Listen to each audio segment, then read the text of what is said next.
You can find shows, open apps, and move through Sky Q using your voice. All you need is a paired Sky Q remote with a voice button on the side or front. Your Sky Q box also needs to be connected to the internet. To use voice control, press and hold the voice button and speak clearly into the microphone below the Sky button, then let go.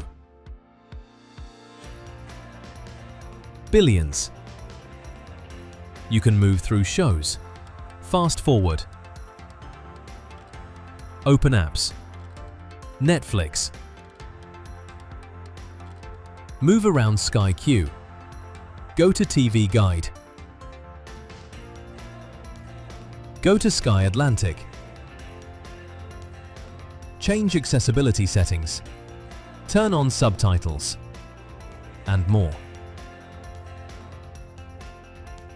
For more information, go to sky.com/help. Check out more Sky Help videos and remember to subscribe.